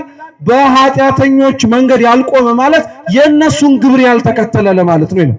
ዛሬ እኮ የኛን የክርስቲያናዊ ሕይወት ኖረን ከመታየት ይልቅ ሌሎች የሚኖሩትን የአኗኗር ዘይቤ የሌሎች እምነት ያላቸውን ስነ ምግባራትን አይተን ማመንማ እንደነሱ ነው ብለን አልተመጻደቅንም። መኖርማ እንደነሱ ነው ብለን አልተናገርንም። ተናግረናል። እውነቴን እንምላችሁ ብዙ ሰው እኔ ራሱ በግሌ ሰምቻለሁ በጆሮዬ። ምን ክርስቲያን እህቶቻችን ደና እንኳን እኮ አይሆኑም እንደነንትና አለባበሳቸው ብላችሁ ተናግራችሁ አልታውቁም? እናውቃለን በደንብ ጠንቅቀን የምናውቀው ክርስቲያናዊ ህይወቱን ቅድስና ህይወቱን እኛ ስላልኖር ነው የሌለ መስሎት ሰው የሌላውን ቤት መመኘት ከጀመረ ሰንብቷል። እኛ ብንኖረው ኖሮ ግን እኛ የቅድስናውን ህይወት ለመኖር ብንሞክር ግን እምንመኛቸው ሰዎች እንኳን እኛን አይተው ይመለሱ ነበር። ውጭ ያሉት ሰዎች እንኳን ተመልክተው እንዴት ያለ አኗኗር ነው ብሎ ይመልሱ ነበር። ምሳሌ ልንገራችሁ። በሐዋርያት ዘመን በጣም ብዙ ሰዎች ከአይሁድም ከአሕዛብም እምነት ተመልሰው ይገቡት የነበረው ቋሚ በሆነ ስብከት ትምህርት ብቻ አይደለም። ሐዋርያት ይኖሩት የነበረውን የፍቅርና የመተሳሰብ ህይወት አይተው እኛ ጋር የታጣው የቅድስና የፍቅር የመተሳሰብ ህይወት አይደለ ብዙ ሰዎችን እያስወጣ ያለው። በኃጢአተኞች መንገድ ያልቆመ ማለት ይሄ ነው። በዋዘኞችም ወንበር ያልተቀመጠ መስተሳልቃን የሚለው ግዕዙ ማለት ነው። አይኑ በሌለ እጁ በተቆረጠ የሚዘብቱ ሰዎች አሉ። እነሱንም ጋር አብሮ ያልሆነ ጥሩ ነው። ምን ለማለት መሰላችሁ? አይኑ የሌለው እጁ የተቆረጠ ማለት አካለ ጎዶሎ የሆነ ብቻ ለማለት አይደለም። ዛሬ አይተናቸው ያለባቸውን የኃጢአትና ያለመመቻቸትና ከጽድቅ የመራቆት ህይወት አይተን እነሱ ላይ የተዘባበትንባቸው ሰዎች አሉ። ኃጢአት በመስራታቸው ያሾፍንባቸው፣ ክፋት በመስራታቸው ልናቀናቸው ሲገባ ለኛ ለሳቃችን ምንጭ አድርገን የተሳለቅንባቸው ሰዎች አሉ። በቅድስና ህይወት የመኖር የከበደንን ምክንያት ነው የምነግራችሁ ክርስቲያኖች። ለዚህ ምክንያት ነው በጣም የጸነነን ህይወቱ የማይኖር ስለሆነ አይደለም። ለዛ ነው በእነዚህ ጋር አብሮ ያልሄደ ከዋሉበት ያልዋለ ካልተቀመጡበት ከተቀመጡበት ያልተቀመጠ ምስጉን ነው አሉ። ልብ ብላችሁ ስሙ እስኪ። ያልሄደ ብላችሁ ተናገሩ በሉ እንጂ ያልቆመ ያልተቀመጠ እስኪ በሉት። መጀመሪያ ምን ያላለ ከዛስ እስኪ ድገሙት። መጀመሪያ ቢያንስ ኃጢአት ካሰብክ አትሂድበት ለማለት ነው። ከዛስ ካሰብከው ደግሞ አትቁምበት ማለት ነው። ከዛስ አትቀመጥበት አትስራው ማለት ነው። አያችሁት? ያልሄደ ያልቆመ ከዛስ ያልተቀመጠ። ቢያንስ ከቅድስና ሊያወጣ የሚችል ክፉ ነገር ስታገኝ ካሰብከው አትናገሩ፣ ከተናገርከው አትስራው፣ ከሰራው አትድገሙ። አሁን እኮ እኛ ስንሰራው ስንደግመው ስናላውሰው ስናወጣው ስናወርደው የእግዚአብሔር ትዕግስት ዝምታውና ቸርነቱን እንደ ንቀት ቆጥረን ነው እኮ ያለን። ሳያይ የቀረ ግን እንዳይመስል ሁላችንንም ያህል የእግዚአብሔርን ሕግ ብቻ ፈቃዱ የሆነ ጻድቃን ከኛ የተለዩት በዚህ ነው። ቅዱሳን የእግዚአብሔር ሕግ ብቻ ነው ፈቃዳቸው። በሕጉ ለመኖር በሕጉ ለመመላለስ የፈቀዱ ናቸው። ሙሴ ታች ይጠብቁት ከነበረው ሕዝብ ለምንድን ነው የሚለየው ቢባል በእግሩ ብቻ ሳይሆን በልቡ ደብረ ሲና ስለወጣ ነው። እስኪ በእግሩ ብቻ ሳይሆን በሉ በልቡ ደብረ ሲና ስለወጣ ነው። እውነተኛ ጻድቃን ከኛ የሚለዩት ቅዱሳን በሕይወታቸው ከኛ የሚለዩት በዚህ ነው። ቅድስና ሕይወቱን በእግራቸው ሳይሆን በልባቸው መኖር ስለሚፈልጉ ነው። ለዛ ነው አንድ ሊቅ ሲናገር ምን አለ መሰላችሁ? እውነተኛ ሰላም በውስጥህ ከሌለ ውጭ ጸጥ ያለበት ቦታ ላይ እንኳን ብትሆን ብቻህን ትበጠበጣለህ። አይገርማችሁ? እውነተኛው ሰላም፣ እውነተኛው ፍቅር፣ እውነተኛው የመንፈስ ቅዱስ ፍሬዎች የሆኑት ቅዱስ ጳውሎስ የገላትያ መልእክት ላይ የተናገራቸው በሙሉ እኛ ውስጥ ከሌሉ ውጭ ላይ ቢንጸባረቁ እኛ ሰላም አንሆን፣ በፍጹም ሰላም ልንሆን አንችልም። ሙሴ ከታች ያለው ሕዝብ እየተበጠበጠ እሱ ሰላም የሆነው ለምንድን ነው? ሕጉ በልቡናው ሰሌዳ ውስጥ ስለተጻፈ ነው። ቅዱሳን እኮ ሕግ ተጽፎ በሌለበት ዘመን እንኳን ስለ ሕግ የኖሩ ናቸው። የተጻፈ ሕግ እንኳን ባይኖር እግዚአብሔር አምላክ የጻፈላቸውን የህሊና ሕግ ያልዘነጉ ናቸው። አሁን እኮ ቅዱሳት መጻሕፍት ተገልጦ መነበባቸውን ስታዩ ክርስቲያኖች ማዘን ያለብን በነገራችን እንደሚያስደስተው ሁሉ ያሳዝናል። ሰው መጽሐፍ ለማንበብ ተብሎ አልነበረም የተፈጠረው። አዳምን እግዚአብሔር ሲፈጥረው እኮ በቅድስናው በህሊናው በልቡናው የሚከተለውን ሕግ ልቡናው ላይ ጽፎለት ነበር የፈጠረው። ኃጢአት መስራት ሲጀምር ከኃጢአት ጋር መተዋወቅ ግን ሲጀምር ህሊናው ሲያድፍና ሲቆሽሽ ሊያሳድፈው ሊያቆሽሸው የማይችለው አንብቦት የሚጸድቅበት መጽሐፍ ሰጠው። ሰው መጽሐፍ የሚያነበው ከመጽሐፍ ጋር ተጣብቆ ለመኖር አይደለም። ሰው መጽሐፍ የሚያነበው ልቡን ንጹህ አድርጎት እንደ አዳም እንደነበረው ቅድስና መኖር የሚችልበትን ህይወት ለማግኘት ነው። ሕግጋቱ የተሰጡት ለዚህ ነው። ቅዱሳን ከኛ የተለዩት በዚህ ነው። በሕጉ ለመኖር ሕጉን ብቻ ለማሰብ ታንበኑ። እነሱ ሕጉንም በቀንና በሌሊት ነው የሚያስቡት አለ። ምን ይላል ተርጓሚያችን?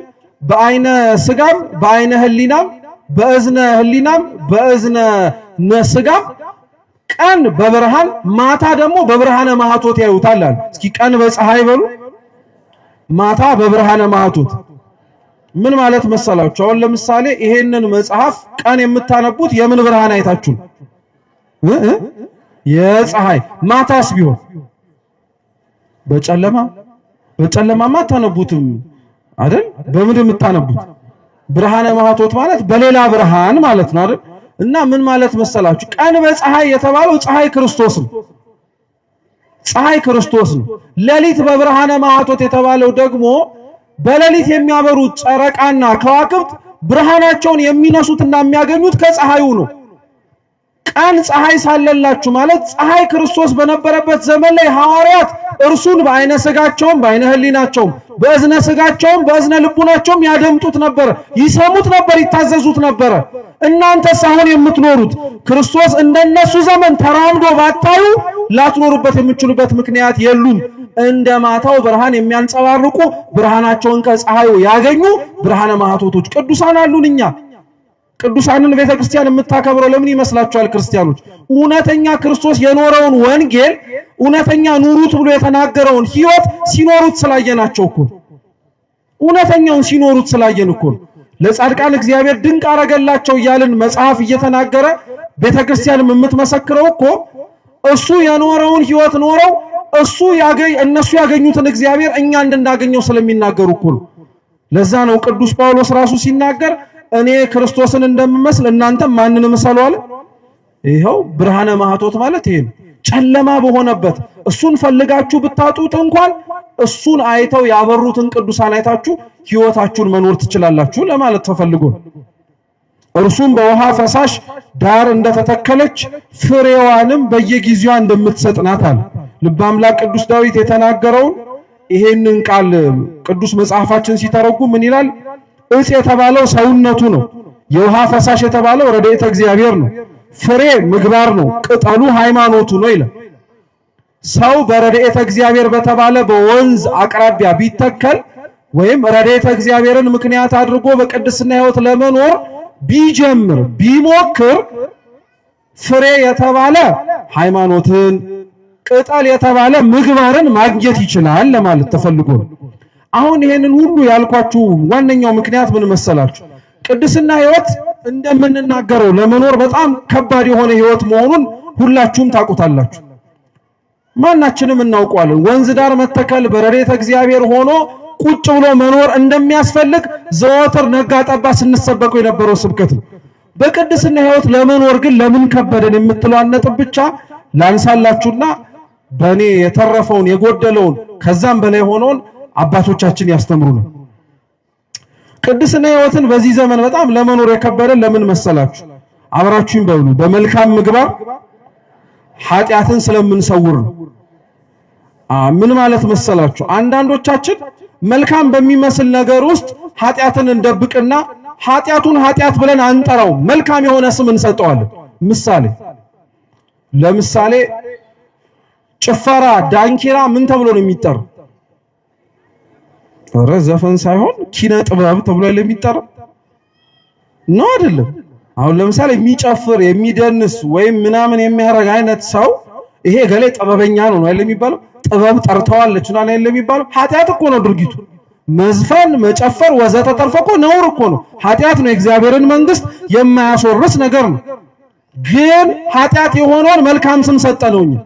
ዛሬም በሕይወታችን በቅድስና ለመኖር የከበደን ኃጢአት መሆኑን እያወቅን ጠንቅቀን ግን መልካም ስም እንሰጠዋለን ለምንሰራው ነገር።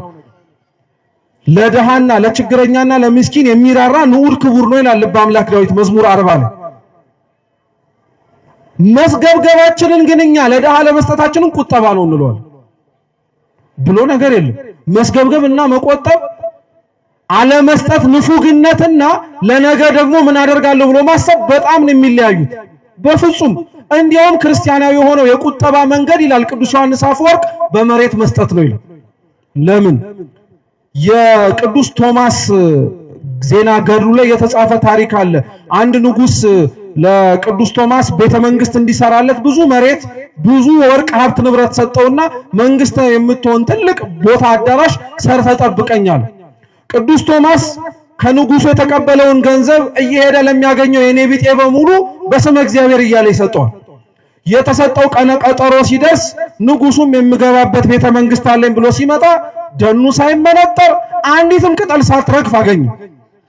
ቶማስን አንገቱ ላይ አንቆ ገንዘቤን ትፋል፣ ገንዘቤን አምጣ፣ የት ነው የደበከው? ቤተ መንግስት ስራልኝ ብዬ አንጻለሁ ብለህ ስትናገር ብሰማ ብሰጥህ የት ነው ገንዘቤን ያረከው አለ። ቅዱስ ቶማስ ወዲያውኑ ወደ እግዚአብሔር ምሪት አደረገ፣ ጸሎት አደረገ። እሱም ያነቀው ንጉስ የታነቀውም ቅዱስ ቶማስ ወደ ላይ ወደ ሰማያት ወጡ። በሰማይ ሰፋፊ የሆነ አዳራሽን የእግዚአብሔር መልአክ አሳየው። ተደንቆ ያ ንጉስ ቶማስን ጠየቀው፣ ይሄ አዳራሽ የማን ነው አለ። ይሄ አዳራሽ አንተ ነው አለ። እንዴት ማለት አለ። የሰጠኸኝን አንዲቷን ገንዘብ እታች ላለ ለተቸገረ ሰው ስሰጥ በላይ ላንተ አንድ ጡብ እግዚአብሔር እያስቀመጠ ነበር አለ። አሁን ግን እኛ ስንኖር የምንሰራውን ኃጢአትና የምናደርገውን ክፉ ነገር መልካም ስም ስለምንሰጠው በቅድስና ሕይወት ለመኖር እኛ አንችል። አንድ ሁለተኛ በቅድስና መኖር እኛ የከበደን ሌላ መልካም ምግባር ትይዛለህ በሚል ሰበብ የያዙትን ማጥፋት በሚል ምክንያት ዲያብሎስ ስለሚያታልለን።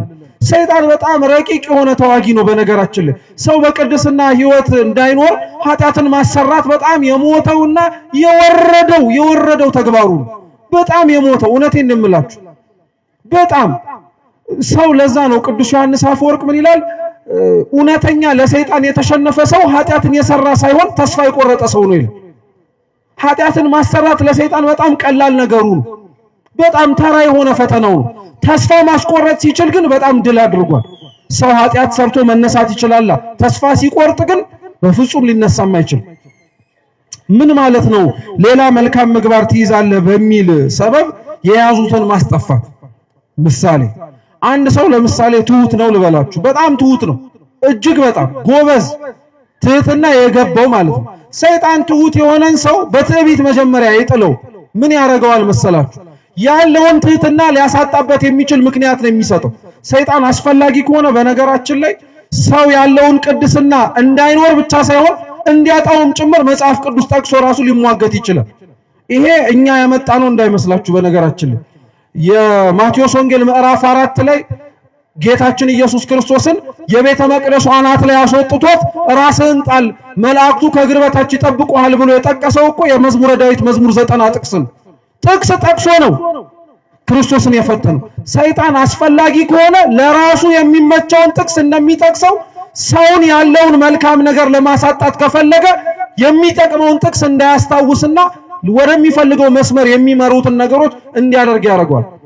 ትህትና ያለውን ሰው ምን ያደርገዋል መሰላችሁ? ትሁት የሆነ ሰው ዝም ያለ የተረጋጋ ማውራት ባለበት ቦታ የሚያወራ ሰው። እንዲህ አይነቱን ሰው ትህትናውን ሊያስጥለው ሲፈልግ ዲያብሎስና ከቅድስና ሊያስወጣው ከፈለገ ምንድነው የሚያደርገው መሰላችሁ? መጀመሪያ ትሁት ሆኖ ሰው ጥፋት ሲያጠፋ ያሳየዋል።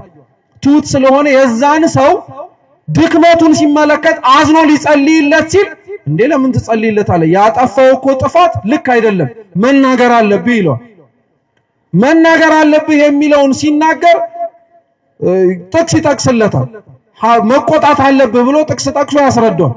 ግን ጥቅሱን ሲጠቅስለት የሚቀጣውን ሰውና የሚቆጣውን ሰው አለምልሞ መገሰጽ እንዳለበት የሚለውን ክፍል ያስረሳዋል። ለእግዚአብሔር ሕግ መቆም አለብኝ ብሎ ሲያጠፋ ያየውን ሰው ለመገሰጽ ብሎ የሚቆጣውን ቁጣ እንዲናደድ ያደርገውና ትሁት የነበረውን ሰው ቁጡ ያደርገው። ያለውን ትህትና ያሳጣው ለእግዚአብሔር ቀናኢ ሆናለሁ ብሎ ሕጉን ለማስከበር በሚል ነው። ስንት ሰው ቅድስናውን በዚህ አታውቁ? ቤተ መቅደስ ውስጥ እንኳን አሁን በመሃል ይታዩታላችሁ። ለቤተ ክርስቲያኒቷ ሕግና ለቤተ መቅደሱ ክብር እንጠነቀቃለን ብለው ብዙ ነፍሳትን የሚያጠፉ ሰዎች አሉ።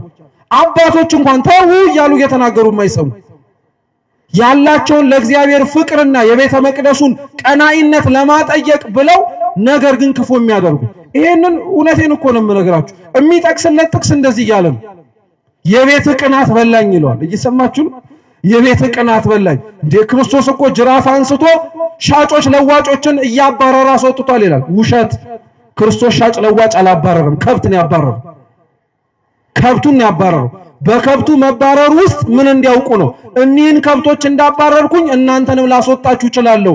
ያቆየዋችሁ ከብቶቹ እንደወጡት እንዳንወጣ ብላችሁ ንስሐ እንድትገቡ ነው ለማለት ነው። ይሄን ግን እንድታስታውስ አይፈቅድልህም። ጅራፍ አንስቶ አባረረ የሚለውን ለማድረግ ነው። ቅድስና ሕይወት ለመኖር የከበደለኛ ለዚህ ነው።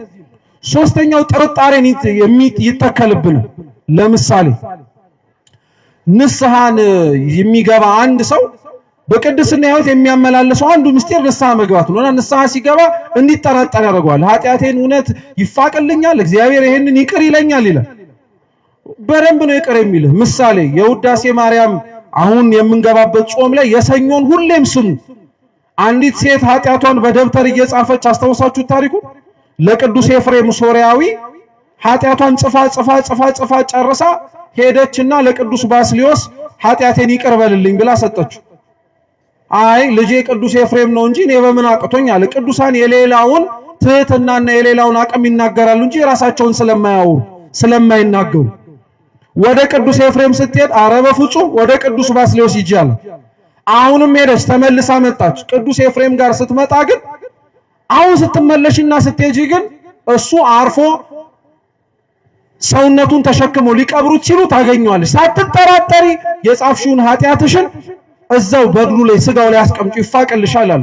አምና ሄዳ አስቀመጠችው። ተፋቀላት ከአንዲት ኃጢአት በቀር። ያችም ኃጢአት የተፋቀችው ቅዱስ ባስልዮስ ሊያስፍቅላት የማይችል ስለሆነ አይደለም። ቅዱስ ኤፍሬም የቅዱስ ባስልዮስን ክብር እንደገለጠ ሁሉ ባስልዮስም የቅዱስ ኤፍሬም ክብር እንዲታወቅና ያቺ የቀረችውን ኃጢአት ደግሞ ማን እንዲያስተሰርይ ነው? ቅዱስ ኤፍሬም እንዲያስተሰርይ እኮ ነው። አያችሁት? እንኳን ካህናተ ቤተ ክርስቲያን ቆመው እግዚአብሔር ይፍታህ ብለው ቀርቶ ሙተው እንኳን በሬሳ ሳጥን ተጭነው ስልጣናቸው አይሞትን ፍጹም ሰማያዊን ያስተሰርያል። ግን ያጠራጥራል። በቅድስና ሕይወት እንዳትኖር አይ ንስሐ ስትገባ ባይቀበልስ እያለ ይናገራል። መልካም ምግባራት ያላቸውን ቦታዎች ወይም መልካም ምግባራት ያለ ቦታቸውን እንዲጠቀሙ በማድረግ ለምሳሌ ይሄን በጣም በልባችሁ ሰሌዳ ጻፉልኝ አደራ፣ የሁላችን ችግር ስለሆነ ኃጢአት ሰርተን ንስሐ መግባት ሲጠበቅብን በሌላ ብዙ መልካም ነገሮች እንድንዋጥ ያደርገናል ሰይጣን። ብልሃት እኮ ነው በነገራችን ላይ አልገባን ይሆናል እንጂ ንስሐ የሚጠበቅባት ነፍስ እንደሆነች እኮ ይታወቃል። ሰይጣን ግን ንስሐ ከምትገባ ይልቅ ሌላ የጽድቅ ሥራ እየተንጎዳጎደች እንድታረግ ያደርጋል። ሞኝን እንዳትሆኑ ክርስቲያኖች፣ 1000 ዓመት ከምናደርገው ሌላ ነገር ንስሐ መግባትን እናስቀድም። ሰይጣን ግን አያችሁት መልካም ነገርን ያለ ቦታው እንድትጠቀም ያደርጋል። ካህናተ ቤተ ክርስቲያንን ስትታይ ወይም እነሱን ስትመለከት ሄደ ንስሐ ከመግባት ይልቅ ነገ ዝክር ነው ወጥ ላምጣ ትላለህ። ከወጡ ይልቅ ያንተ ነፍስ ይበልጣል። ሄደ እንጀራ ላምጣ ትላለህ። ከእንጀራ ይልቅ ያንተ ነፍስ ይበልጣል። እግዚአብሔር የሚበላው የሚጠጣው ነገር ቢኖር ያንተን የምታነበውን እንባና የተሰበረውን ልብህን እንጂ የምታመጣውን ወጥና የምታመጣውን እንጀራ ብቻ አይደለም። ይሄ በደንብ መታወቅ አለበት። ብልህነት ስለጎደለን ነው ክርስቲያኖች ቅድስና ሕይወትን ለመኖር እኛም እያቃተን ያለው። ሁላችን መልካም ምግባርን ያለ ቦታው እንድንጠቀም ያደርገናል። ንስሐ መግባት ነው ከሁላችን የሚጠበቀው። ማረኝ ብለን ማልቀስ ነው ከኛ የሚጠበቀው። ነገር ግን አይ ብገኝም እኮ ጉባኤ በቂ ነው እንላለን። ጉባኤ መገኘት ጥሩ ነው፣ በደንብ ጥሩ ነው። ምንም የሚናቅና የሚተች ነገር ኖሮበት አይደለም። ግን እንዳንሞኝ ትልቁ ጉዳይ ንስሐ መግባትና የቅዱስ ሥጋውና የክቡር ደሙ ክብር ላይ መድረስ ነው። ይህን እግዚአብሔር ለሁላችን ያርግልን። ሌላኛው ደግሞ የሰይጣን ትልቁ ለቅድስና ሕይወት እንዳንኖር የሚያደርገን ፈተና በጥቅሉ ማወቅ ያለብን ነገር ቢኖር የተራዘመና ዝግ ያለ አቀራረብ ነው የሚከተለው። ሰይጣን ሁሌ ፈጣን እንዳይመስላችሁ። በነገራችን ላይ ክርስቲያኖች ፈጣን አይደለም ስላችሁ በፍጥነት ሰዎችን አያጠቃም ለማለት አይደለም። አንዳንዴ ኃጢአትን የምንሰራው ከቅድስና ጎዳና የምንወጣው ሰከን ብለን ጉዳዮቻችንን ባለማሰባችን እና ብዙ ሰው ተቻኩሎ የሆነ ነገር ሲሰራ ማን አሳሳተኝ ነው ዝግ ብሎ ሲሰራ ሰይጣን አያሳስትም አይደለ? ቀስ ብሎ ሲያሰራ መንፈስ ቅዱስ ነው። እንዳንሳሳት ሰይጣን ቶሎ ለኃጢአት እንደሚያቻኩለው ሁሉ ቀስ ብሎ ማሰራት ይችላል። ምሳሌ ራሱ ተግሳጽ ለኩሉ ያለው ልበ አምላክ ዳዊት ራሱ ልበ አምላክ ዳዊት የምታስታውሱ ከሆነ በልጅነቱ ነው ለንግስና የተቀባው። ተቀባ። እሱ በነበረበት ጊዜ ላይ ግን ሳኦል ራሱ ደግሞ ንጉስ ነበር። እየሰማችሁ ነው? አልደከማችሁም አይደል? ጨርሰናል እቺን ብለን አባታችን ይቀጥሉልን። ዳዊት በሕይወት እያለ ነው ሳኦል የተቀበው። ስለዚህ ሳኦል በጣም ይቀናበትና እንዲሁ የሚጸየፈውና በጣም አድርጎ ይጠላው ነበር። በተለይ ደግሞ እሱ ሊያሸንፈው ያልቻለውን ጎልያድን ሲጥለው ዳዊት በጣም ተበሳጨ፣ በቃ ተናደደ። እለት ሊገለው ይፈልግ ነበር። እና የሚገርማችሁ ዳዊት እንደ ሳኦል የማይተኛ ሊገለው የሚፈልገው ጠላት አለ። እንደ ሳኦል በጣም ከባድ የሆነ ጠላት እና ዳዊት በሕይወቱ በጣም ብዙ ጥፋቶችን እንዲያጠፋና በጣም ክፉ ነገሮችን እንዲያደርግ ያደረገውን ሲናገር ምን ይላል መሰላችሁ? አባታችን ቅዱስ ባስልዮስ ዳዊትን በዝሙት ለመጣል ቤርሳቤህን ማየት አልተጠበቀበትም ይላል። እየሰማችሁ ነው? ዳዊትን በዝሙት የጣለው ሰይጣን ከጦር ግንባር ሲያስቀረውና ድሎትና ቅንጦት ላይ ሲያስቀምጠው ነው። ምን ማለት መሰላችሁ? ውጊያ ላይ ዳዊት ቤርሳቤህን ያየባት ቀን ላይ ከውጊያ ቀርቶ ነበር እና ከውጊያ ያስቀረው ድሎትና ቅንጦት ላይ እንዲኖር አደረገው። እንደ ነገስታት ተከብሮ አብረው ያሉት ሰዎች በደንብ አድርገው እንዲንከባከቡት አደረገ። ይሄንን ሲያደርግ በቅንጦት ሲያዘናጋው ቆሞ በደንብ አድርጎ ስለ ኃጢያቱ ልብ አድርጎ ማሰብና ማስታወስ የሚችልበትን ህሊና ከነሳው በኋላ በላይ በሰገነቱ ላይ ሲመላለስ ቤርሳቤህን እንዲመለከት አደረገ። ለቤርሳቤህ ከዝሙት መውደቁ የዛች ቀን አይደለችም ተጠያቂዋ። ያኔ መጀመሪያ ላይ ከጦር የቀረባት ያቺ ቀን ላይ ነው።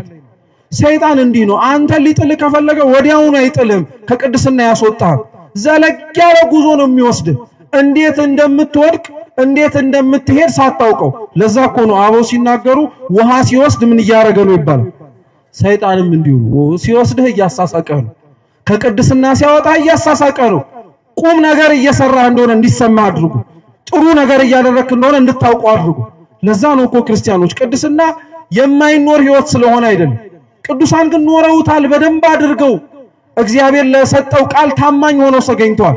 ጌታ ምንድን ያላቸው? ማንም በእኔ የሚያምን ቢኖር ከኔ የተሻለውን ከኔ የሚበልጠውን ያደርጋል አለ። እውነት እነሱ እኮ እሱንም የሚያደርጉት የበለጠውን ነገር በራሱ ኃይል እኮ ነው። ግን እግዚአብሔር እንዴት ትሁት እንደሆነ አያችሁ? ከኔ የሚበልጠውን ያደርጋሉ አለ። ምሳሌ ክርስቶስ በሕይወት እያለ ተጽፎ ያገኘ ነው። ሙት ሲያስነሳ 3 ነው። ስንት አልኳችሁ? 3። አቡነ ገብረ መንፈስ ቅዱስ 70 ሙት አስነስተዋል። ገብታችሁ ተአምራቸውን አንብቡ በደንብ አድርጋችሁ። ሕፃናት እየተጫወቱ ነው ይላል ተአምራቸው ላይ። አቡነ ገብረ መንፈስ ቅዱስ እናታቸው አንዲት ልጅ ማለት ነው፣ እናታቸው የጻድቁን ዝክር ይዘክሩ ነበር እና ያቺ ልጅ ከሌሎች 70 ሕፃናት ጋር አብረው ሲጫወቱ ይጫወቱበት የነበረው ዋሻ ተደረመሰና ሞቱ። ሞተው ቤተሰቦቻቸው ግን በጣም አድርገው ሲጨነቁ ከነሱ ልጆች ከሞቱት መካከል ተደርምሶባቸው ያቺ አንዲት ልጅ ብቻ ተርፋ ተገኘች። አንዲት ልጅ ብቻ ተርፋ ተገኘች እና በጣም አዝና እናትየዋ ነበረች። ስታያት በጣም ደስ አላት። በጣም ልጇ ስለተረፈችላት። ልብ ብላችሁ ስሙ። ልጇ ስለተረፈችላት በጣም ደስ አላት። ከዛ በኋላ እንዴት ነው የተረፍሽው አለቻት እና ምን አለቻት? ሁላችንም በሞትን ጊዜ ላይ ወደ እግዚአብሔር ዙፋን ስንወጣ አንድ ጻድቅ የሆኑ ነጭ ጢም ያላቸው ትልቅ ሽማግሌ መጥተው እቺማ እኮ ዝክሬን የምትዘክር ልጅ እናት ናት እና ልጅ ናት፣ ስለዚህ መመለስ አለባት ብለው እኔን እጄን ይዘው መለሱኛል። ስሙ በደንብ። ይሄንን ሲሰሙ ሰዎቹ ዙሪያው ላይ ያሉት በሙሉ በጣም ተደነቁ። አሃ ስለዚህ የጻድቁን ዝክር መዘከር አለብን አሉ። ልጆቻቸው እንዲነሱ አይደለም፣ ለካ ዋጋ እንዳለው እንዲያውቁት ነው።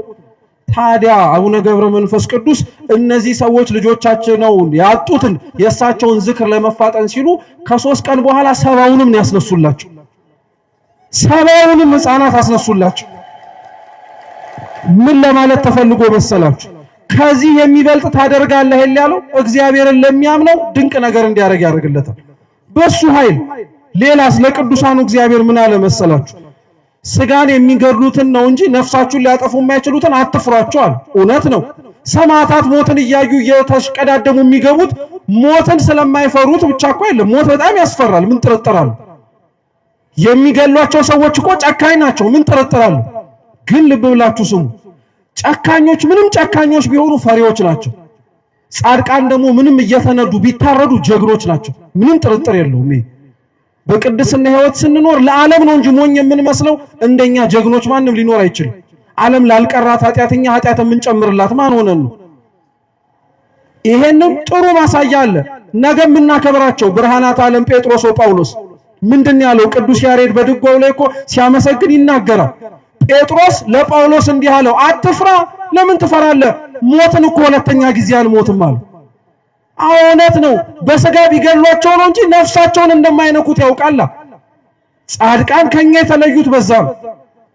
ከኛ የተለዩት ለዛ ነው። ክርስቲያኖች ልብ ብላችሁ ስሙኝ፣ እውነቴን እንደምላችሁ እንደው ሌላው ቢረሳችሁ ይሄን አትርሱት። አሁን እምላችሁን ነገር ለዚህች ዓለም ብትኖሩ የምትሰጣችሁ መቃብር ነው። ለክርስቶስ ብትኖሩ ግን ከሞት በኋላ ሕይወት ይሰጣችኋል።